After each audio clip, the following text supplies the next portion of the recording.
रमा अपनी दो बहू जानकी, उर्मिला और अपनी बेटी दिशा के साथ रहती थी। रमा की बड़ी बहू बहुत तगड़ी और हट्टी कट्टी थी।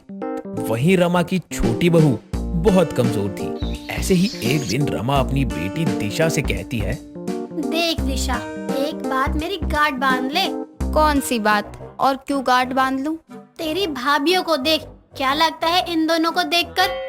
कुछ नहीं, बस एक तगड़ी है तो दूसरी कमजोर। हाँ, बस इनको देख और सीख ले। इनके जैसे कभी मत बनना। समझी नहीं माँ, कहना क्या चाहती हो आप? इनके जैसे मत दिखना कभी। एक इतनी तगड़ी है, कहीं बैठ जाए तो उसका उठना मुश्किल हो जाए, और दूसरी को देख, लगता है कभी कोई उसके सामने जोर से छींक भी दे तो बेचारी उड़ ही जाएगी। रमा की बात सुनकर दिशा हंसने लगती है और रमा की दोनों बहुएं मुंह बना लेती हैं और गुस्सा हो जाती हैं। ऐसे ही दिन गुजर जाता है। एक रोज रमा के घर उसकी पड़ोसन शांता आती है और रमा से कहती है, रमा बहन, क्या बात है, आजकल बहुत ज्यादा ही व्यस्त रहने लगी हो। घर में दो दो बहुएं हैं, फिर भी बिजी। हाँ, क्या करूँ शांता बहन, एक से सामान नहीं उठता तो वहीं दूसरी उठ नहीं पाती।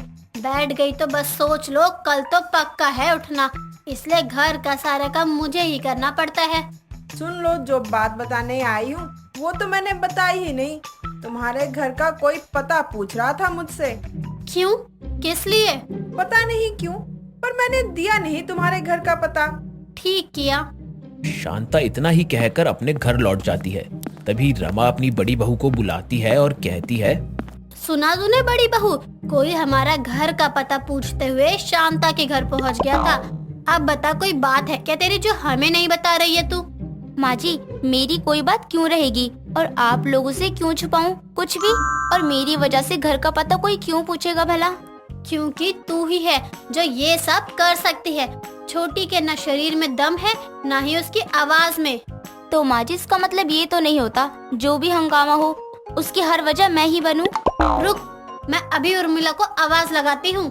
रमा अपनी छोटी बहू को आवाज लगाती है और उर्मिला अपनी सास की आवाज सुनकर भागी भागी उसके पास खड़ी हो जाती है। हाँ माँ जी, आपने मुझे बुलाया। सुन ले बहू उसकी आवाज, सुन के लगता है ये किसी को अपने घर का पता देगी। कोई कुछ कह दे तो वहीं पर रोने लग जाएगी। ये बेचारी तो है ही कमजोर सी।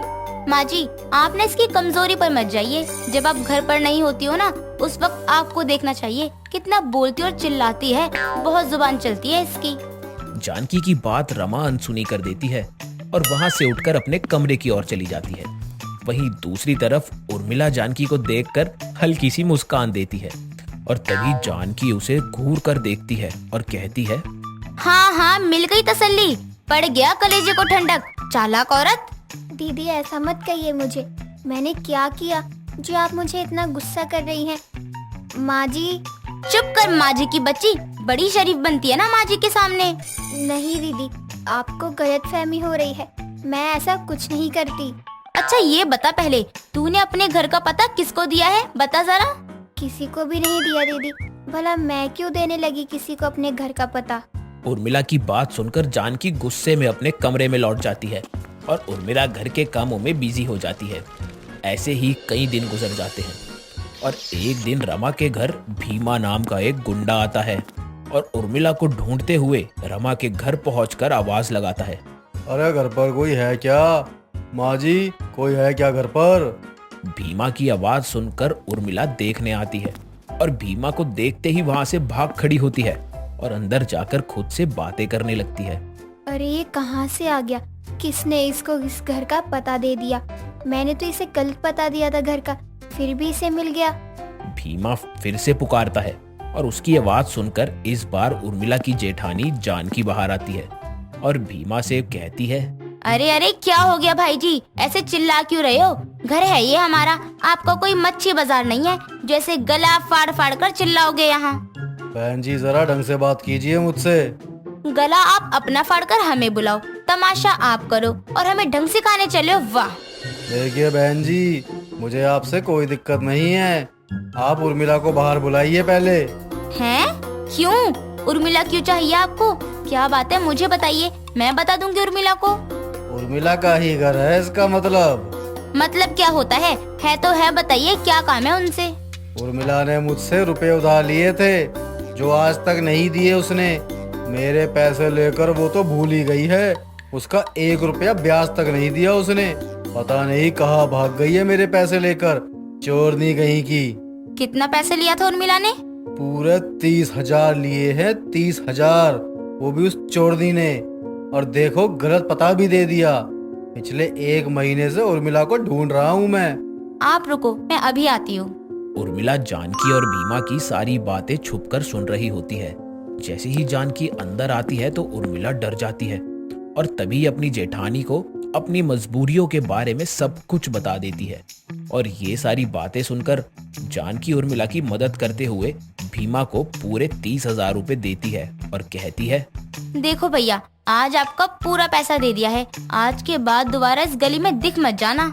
कैसे नहीं दिखेंगे, मेरा ब्याज तो पूरा बाकी है, वो कौन देगा मुझे?